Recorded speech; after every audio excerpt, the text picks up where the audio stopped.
சிரிக்காதீங்க. இதுதான் வேற எங்களுக்கு வழி தெரியலங்க. பொன்னூஞ்சலாடிடும் கன்னிக்கரும் கூந்தலும் 12 இருக்கு. முத்தாடும் மேடை பார்த்து வாடி போகும் வான்பிறை முத்தாரம் நீட்டும் மார்பில் ஏக்கம் தேக்கும் காய காய கோடு கூட வருதுங்க. ஹாய் ஃப்ரெண்ட்ஸ், அனைவருக்கும் வணக்கம். எல்லோரும் எப்படி இருக்கீங்க? நல்லா இருக்கீங்களா? திட்டாதீங்க, சிரிக்காதீங்க. இதுதான் அப்படின்னு இருக்கும்போது அது நடந்தே தான் ஆகும். என்ன பண்ணுறது? நான் ஸ்டார்டிங்கில் அந்த புகையில அடுப்பு கட்டணும் பார்த்தீங்களா, அதில் எனக்கு மனசு என்னமோ ஒரு மாதிரி நெருடலாகவே இருந்துச்சுங்க. மனசு ஏற்றுக்கவே இல்லை. நல்லா தான் எரிஞ்சிச்சு, இருந்தாலுமே எனக்கு சரி வரல. இப்போ இப்படி உட்காந்துருக்கேன் பார்த்தீங்களா, உட்காந்துக்கிட்டு இப்போ இந்த அடுப்பை பற்ற வைக்கிறதா இருந்தால் சூப்பராக பற்ற வைக்கலாம். ஆனால் அந்த அடுப்பில் நான் உட்காந்துக்கிட்டு சமைக்கவே முடியாது. அடுப்பு இந்த ஹைட்டு, இந்த டைல்ஸு கீழே ஒட்டியிருக்காங்க இல்லையா, இவ்வளோ உயரம் அடுப்பு. இதுக்கு மேலே குண்டா இருந்தால் நான் எப்படி உட்காந்துக்கிட்டு சமைக்கிறது? அதனால் நின்றுக்கிட்டே முதுவை குனிஞ்சு இடுப்பு வலி சுத்தமாக தாங்க முடியலங்க. அதனால் என்ன பண்ணோம், சுத்தமாக அடுப்பை இடிக்கலை. இது வரைக்கும் அடுப்பை அறுத்துட்டாங்க. அந்த மிஷின் போட்டு அறுத்துட்டு இந்த இடத்த மட்டும் 2 இடத்த மட்டும் குடஞ்சிட்டு இந்த அடுப்பு ரீசெண்டாக இப்போ பாண்டிச்சேரி போயிருந்தோம். அங்கேருந்து இந்த 2 அடுப்பும் வாங்கிட்டு வந்தோம். 5 கொம்பு இருக்கும் இல்லையா, அந்த மாதிரி அடுப்பு வாங்கிட்டு 2த்தையும் வச்சாச்சு. அதுலேயும் ஒன்று, நீ ஏமா புகையில்லாத பைப்பு வச்சுருக்கீங்க, அதை என்ன பண்ணுவீங்க, வேஸ்ட்டாக தானே போகும் அப்படின்னு உங்களுக்கு ஒரு மைண்ட் வாய்ஸ் கேட்கும். அதாவது என்னென்னா, இந்த அடுப்பு நம்ம நார்மலான அடுப்பு, இதுலேருந்து எந்த விதமான ஓட்டையும் போடவில்லை, நார்மலான அடுப்பு. ஆனால் இந்த அடுப்பு இந்த இடம் கட் பண்ணியிருக்காங்க. கிட்டக்க வாங்கலாம். அந்த இடத்துல ஒரு பொந்து மாதிரி தெரியுதா? உங்களுக்கு தெரியாது, எலிவலை மாதிரி பொந்து மாதிரி நம்ம ஒரு கை போகிற அளவுக்கு இருக்குது. அதுலேருந்து அப்படியே இது பண்ணி இந்த புகையில் இந்த பைப்பில் போயிடும். இது புகையில்லா அடுப்பு அப்படியும் சொல்ல முடியாது. புகையில்லா அடுப்புக்கு கொம்பு வராதே அப்படின்னு சொல்லுவீங்க. வேறு எங்களுக்கு வழி தெரியலங்க. அதனால் அதில் ஏதோ ஒரு புகை கொஞ்சம் கொஞ்சமாவது போகாதா அப்படின்ட்டு அதை வச்சுட்டோம். ஆக மொத்தத்தில் இந்த அடுப்பு என் மனம் கவர்ந்துடுச்சு. இதுதான் ஃபைனல் அடுப்பு நம்ம வீட்டில். அந்த அடுப்பு எனக்கு சுத்தமாக செட் ஆகலை, எனக்கு பிடிக்கவும் இல்லை. ஏன்னா வச்சுக்கோங்களேன், எனக்கு அடுப்புன்னு ஒன்று போட்டாலே நம்ம ஸ்டார்டிங்கில் அந்த பழைய அடுப்பு இருக்கு இல்லையா, போட்டோடனே டக்கு டக்குன்னு பெயிண்ட் அடித்தேன், கோலத்தை விட்டேன், அதை ஒரு மங்களகரமாக மஞ்சளை வச்சேன், குங்குமத்தை வச்சா சூப்பராக ஆக்கிட்டேன். ஆனால் இப்போ போட்டிருந்த அடுப்பில் நான் எதுவுமே பண்ணல பாருங்கள். ஏன்னா என் மனசு ஏற்றுக்கல. அது அது வேணாம் அப்படிங்கிற ஒரு மைண்ட் செட்லேயே இருந்தேன். சொன்னால் என் வீட்டுக்காரர் திட்டுவாரோ அப்படிங்கிறதுலே இருந்துக்கிட்டு இருந்தேன். அப்புறம் அவங்களே பார்த்துட்டு, நீ குனிஞ்சுக்கிட்டு இருந்தேன்னா உனக்கு செட்டே ஆகாது, காலத்துக்கும் இந்த அடுப்புன்னு தான் ஆகிடுச்சு, அதை சரி பண்ணிடுவா அப்படின்னு சொல்லிட்டு இந்த மாதிரி அடுப்பு போட்டு கொடுத்துட்டாங்க. இதெல்லாம் உடைக்கல. இந்த இதெல்லாம் நம்ம பழசு போட்டிருந்தோம் இல்லையா, அந்த மாதிரி ஸ்டாண்டு எல்லாமே ஒன்று தான். இதுவும் உடைக்கல. அடுப்பை மட்டும் அறுத்துட்டு இந்த அடுப்பு மட்டும் அப்படியே குழி மாதிரி தோண்டி கீழே வச்சுட்டாங்க. இதுதாங்க கரெக்டான அடுப்பு. இந்த அடுப்பு எப்படி இருக்குது? எனக்கு கேட்குறதுக்கே வெக்கமாக இருக்குது. இந்த அடுப்பு நல்லா இருக்கா என்னன்னு சொல்லுங்கள். இதில் பெயிண்ட்டு முந்தானேத்தி கட்டினாங்க. வெள்ளிக்கிழமையா சனிக்கிழமையா, ஞாயிற்றுக்கிழமை இது கட்டினது. இது பெயிண்ட் அடிக்கணும்னு நினச்சேன், அடிக்க முடியல. சரி, காலையில் எழுந்து வந்தோடனே இவங்களுக்கே தெரியாது நான் பெயிண்ட் அடித்தது, பாதியில் தான் வந்தாங்க. அதனால் பெயிண்ட்லாம் அடித்து முடிச்சிட்டேன். இது ஃபஸ்ட்டு கோட்டு தான் அடிச்சிருக்கேன். இப்போ இந்த கோடு கூட தெரியுதா, இது காஞ்சதும் ஒரு மாதிரி ஷைனிங்காக தெரியுது பாருங்க. இதுக்கு ஃபுல்லாக இந்த மாதிரி காஞ்சதுக்கப்புறம் மறுபடியும் இன்னொரு கோட்டு அடிச்சிட்டோன்னா நல்லாயிருக்கும் அடுப்பு பார்க்குறதுக்கு. அதுக்கப்புறம் இன்றைக்கி ஒரு நாள் விட்டுட்டு நாளைக்கு நம்ம கைவண்ணத்தை காட்டி அழகாக மங்களகரமாக கோலம் விட்டு மஞ்சள் குங்குமம்லாம் பெயிண்டாலே வச்சு அப்படியே ரெடி பண்ணி காட்டுறேன் பாருங்கள். ஏன்னா எனக்கு இதுதான் ரொம்ப பிடிச்சிருக்கு. நம்மளுக்கு எப்போதுமே பழசு தான், புதுசுக்கு போனால் நம்மளுக்கெல்லாம் செட் ஆகாது. அதனால் எங்களுக்கு இதுதாங்க செட் ஆகும். அந்த அழகாக இந்த மாதிரி வாயெலாம் வச்சு கொடுத்துட்டாங்க, விரவு வைக்கிறதுக்கு வாய் அந்த மாதிரிலாம் வச்சு சூப்பராக கொடுத்துட்டாங்க. இது மேலேயுமே நான் சும்மா பெயிண்ட் அடித்து விட்டுருக்கேன். அந்த கரிப்பானெல்லாம் வச்சு இதெல்லாம் கருப்பாயிடுச்சு, அதனால் சும்மா பெயிண்ட் அடிச்சிருக்கோம். காஞ்சதுக்கப்புறம் இன்னொரு கோட்டு அடிக்கலான்னு இருக்கும். ஏதாவது திட்டுறதா இருந்தாலும் ஓவராக திட்டாதீங்க. உனக்கு என்னம்மா, சில பேர் வரும், உனக்கு என்னம்மா நீ எப்படி வேணால் உடைக்கலாம், எப்படி வேணால் புதைக்கலாம் அப்படின்னு சொல்லுவீங்க. அப்படி இல்லை, நம்மளுக்கு அது செட் ஆகலை அப்படிங்கும்போது அதுலேயே கஷ்டப்பட முடியாது இல்லையா.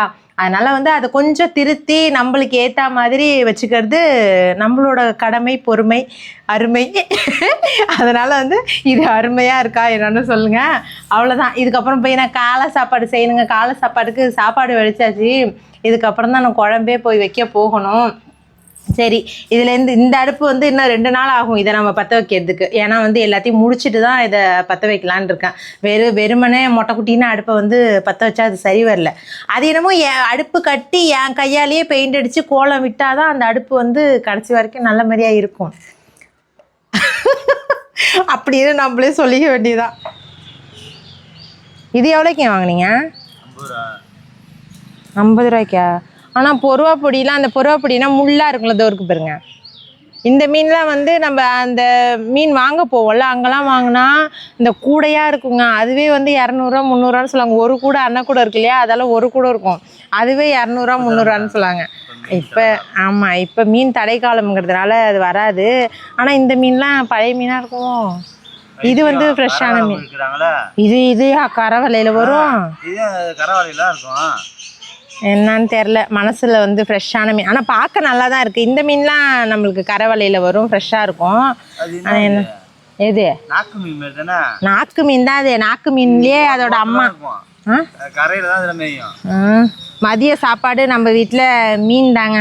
காலையிலே போய் வாங்கிட்டு வந்துட்டாங்க.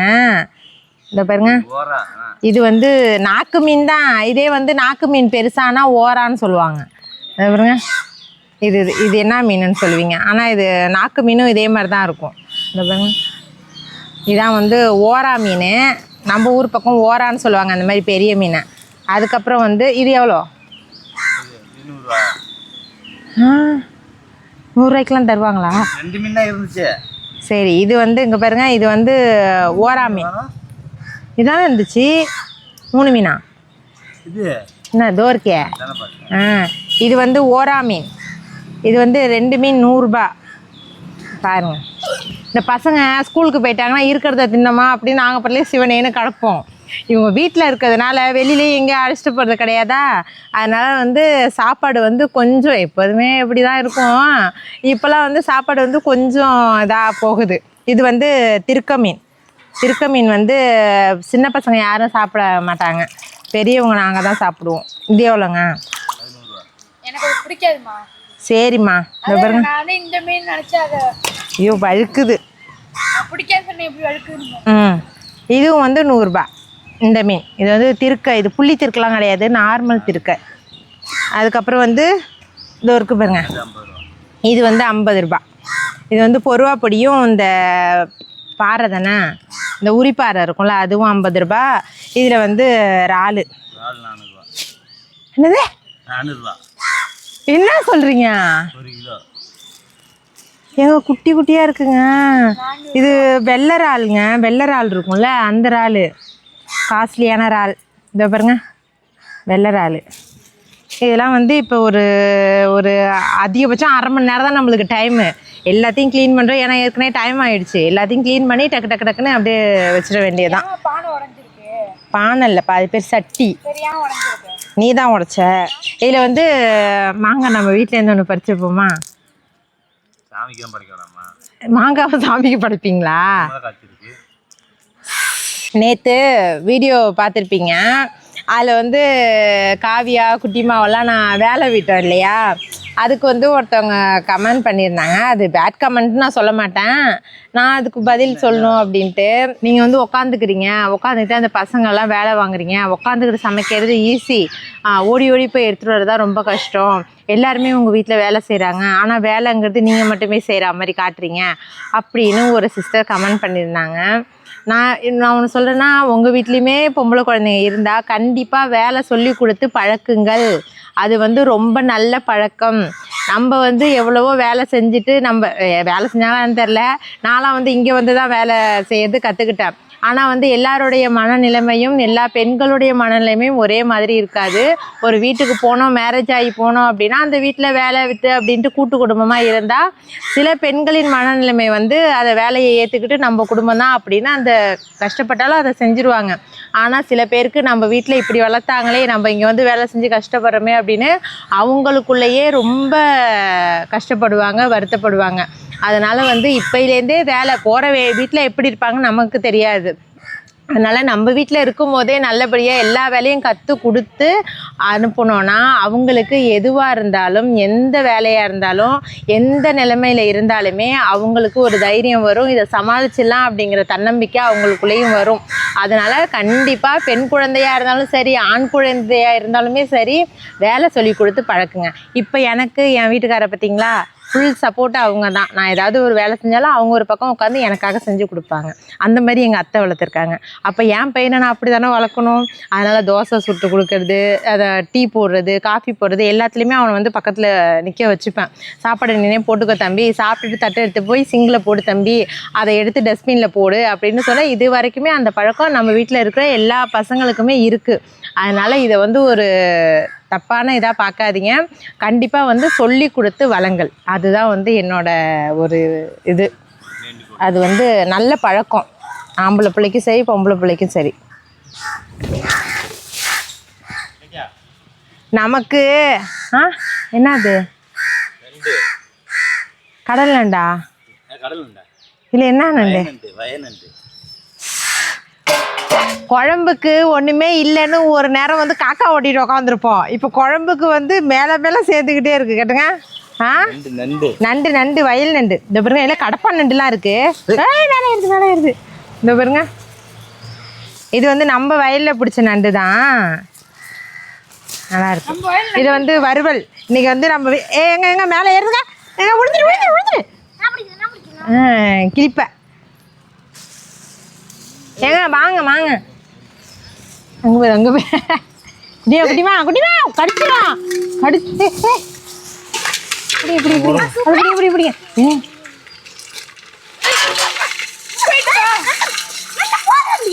இடுக்கில் போயிட்டு அது தோருக்கு டார்க்கு பாருங்க. நமக்கும் நண்டுக்கெல்லாம் ஏகப்போக பொறுத்தாங்க. செத்த நண்டு கடல் நண்டாக இருந்தால் நல்ல விதமாக ஆய்வேன்.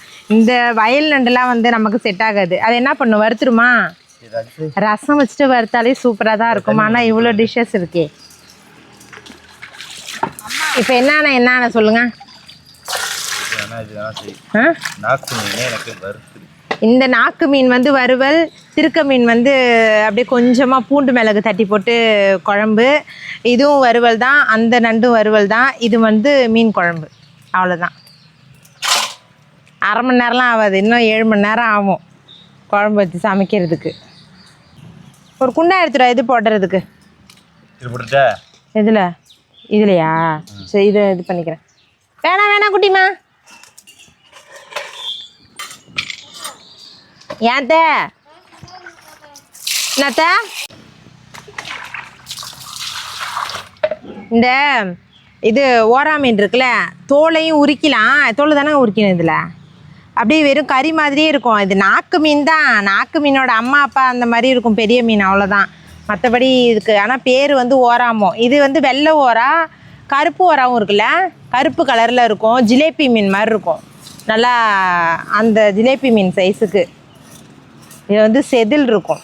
உங்கள் ஊர் பக்கம் இந்த மீன் என்ன மீன் சொல்லுங்கள். ஏன்னா டிஃப்ரெண்ட்டான பேர்லாம் இருக்கும்.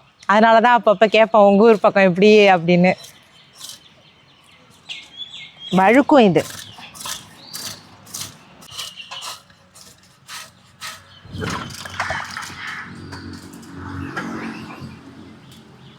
எப்படிங்க கட் பண்ணுறது? இந்த பேருனா ஓரா மீன். ஓரா மீனில் தோல் உரிக்கிறது வந்து 2 பக்கமும் இது பண்ணிவிட்டு, இந்த தலை இருக்கு இல்லையா, சில பேர் வந்து இந்த வால்லேருந்து உரிப்பாங்க. அப்போனா சதை வந்துடும். இந்த தலையிலேருந்து கொஞ்சம் அப்படியே இது பண்ணிவிட்டு இப்படி உரிக்கிறேன் பாருங்க. ஆனால் கொஞ்சம் அழுத்தமாக தான் இருக்கும்.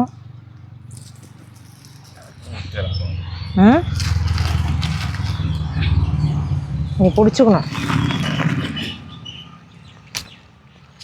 கையை வச்சா குத்துது. தலைகிட்ட பிடிங்க. சட்டையை உரிச்சாச்சு. பிடிச்சி எனக்கு பெரிய மீனாக இருக்குல்ல, அதனால இதாக இருக்குது. பிடிச்சிக்கோங்க. இந்த அடுப்புனாலேயே நான் 72 பேர் நான் திட்டு வாங்க போகிறேன். ஒன்றும் இல்லை, இன்றைக்கி வந்து எங்கள் ஊர் பக்கம்லாம் வந்து ஷடோனு, 9 மணிக்கெலாம் கரண்ட்டு புசுக்குன்னு போயிடுச்சு. வீட்டுக்குள்ளேயே நுழைய முடியல. அந்த பக்கம் உட்காந்தோன்னா அடைப்பு இப்படி இருக்கிறதுனால இப்படி தான் வருது. ரொம்ப அவிச்சலாக இருக்குது. இவ்வளோதையும் உட்காந்துக்கிட்டு அங்கே சமைச்சிக்கிட்டு இருந்தேன்னா நான் சொட்ட நனைஞ்சிட வேண்டியதான். அதனால் வந்து அடுப்பு ஒன்று இருந்துச்சு, அதை தூக்கி இப்படி உட்கார வச்சுக்கிட்டு அழகாக இப்படி காற்றோட்டமாக சமைக்கலான்னு தான் உட்காந்தேன். ஆனால் காற்றும் அடிக்கல, ஒன்றும் அடிக்கல. பொருவாப்பொடிலாம் இருந்துச்சு பாருங்கள், 50 ரூபா மீன். அதை வந்து குழம்பு வச்சு சாப்பிட்டுட்டோம். ஏன்னா வந்து இது வரைக்குமே மதிய சாப்பாடு வரைக்கும் இழுத்துக்கிட்டு இருந்தோன்னா பிள்ளைங்கள்லாம் மயங்கிடும். அதனால் வந்து அதில் இந்த கீரை தண்டுலாம் நல்லா ஃப்ரெஷ்ஷாக பாருங்க, அப்படியே பார்த்தீங்கன்னா தெரியும், அப்படியே இளந்தண்டாக நிற்கிதா. அதெல்லாம் பறித்து போட்டு ஒரு 2 கீரை தண்டு பறித்து போட்டிருப்பேன். இங்கே இருந்தது, இதுவும் இந்த இலையெல்லாம் பிச்சு போட்டிருக்கோம் பாருங்க, 2 தண்டு இருந்துச்சு. அதை பறித்து போட்டு நல்லா மாங்காய் 2 போட்டு மீன் குழம்பு வச்சு சூப்பராக சாப்பிட்டாச்சு. மீனும் பத்தில் ஒன்றும் பத்தில், அந்த கீரை தண்டையும் மாங்காயும் தொட்டுக்கிட்டு சாப்பிட்டுட்டோம். இப்போ வந்து நண்டு தான் ஃபஸ்ட்டு செய்ய போகிறேன். ஏன்னா நண்டு அப்படியே கொஞ்சம் லேட் ஆகிடுச்சுன்னா வீணாக போயிடும்.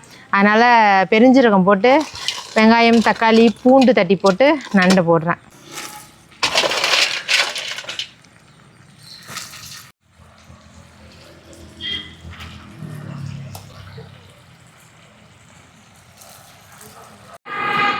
ஏன் அடுப்பு தெரிய மாட்டேது? அது என்னன்னு தெரியல, அதுக்கு நம்மளுக்கு காற்று இல்லாதனால அதுக்கும் காற்று இல்லை போல இருக்குது. ஊதிக்கிட்டே தான் உட்காந்துருக்கோம். இந்த தேக்க மரவு தானே இது, இந்த குச்சி, தேக்கம் குச்சி இது. அது என்னன்னா எரியவே மாட்டேங்குது, அமைஞ்சு போகுது. எரியுதா இல்லையா? மேலே தள்ளுற, வெளில தள்ளுற. அது இவ்வளோ தூரம் செஞ்சுருக்கோம் இல்லையா, உள்ளே வந்து கங்கு இருக்கும். அதனால் கங்கெல்லாம் வெளில தள்ளணும். அவ்வளோதாங்க, எல்லாத்தையும் ஓரளவுக்குள்ள முடிஞ்சிருச்சு. இந்த மீனை மட்டும் அப்படியே போட்டு பொரிச்சிட வேண்டியதான். நானும் ஒரு நாளாக சொல்கிறேங்க, இன்றைக்கி மழை வரும், நாளைக்கு மழை வரும்னு. மழையை எதிர்பார்க்காத அப்போல்லாம் மழை வந்துச்சு. மழையை எதிர்பார்த்துட்டு உட்காந்துருக்கப்பெல்லாம் மழை வர மாட்டேங்குது. இன்றைக்கி அது வரும்னு நினைக்கிறோம். காலையிலேருந்து துளி வெயில் கூட இல்லை. இதுக்கப்புறம் எங்கே வெயில் வரப்போகுது? அதான் இந்த வேலை முடிஞ்சிருச்சு. மீன் வறுக்கிறதோட இந்த அடுப்படியிலேருந்து எனக்கு விடுதலை. இங்கே பாருங்க என்னென்ன செஞ்சுருக்கேன்னு காட்டவா. இது வந்து நண்டு, இது வந்து திருக்க மீன் குழம்பு, இறால் கிரேவி. இறாலும் மீனும் இன்றைக்கி முடிஞ்சிடும். பாக்கி இந்த திருக்க மீன் குழம்பு அப்புறம் மீன் குழம்பு இதெல்லாம் வந்து நாளை வரைக்குமே இருக்கும். நாளைக்கு அதனால் எங்கள் வீட்டில் எந்த குழம்பும் கிடையாது. இந்த சாப்பாடை வச்சு 2 நாள் வரைக்கும் ஓட்டிடுவோம். ஓகேங்க, இந்த வீடியோ கண்டிப்பாக பிடிச்சிருக்குன்னு நினைக்கிறோம். இந்த வீடியோ பிடிச்சிருந்தா மறக்காமல் நம்ம சேனலை சப்ஸ்கிரைப் பண்ணி சப்போர்ட் பண்ணுங்கள். டாடா.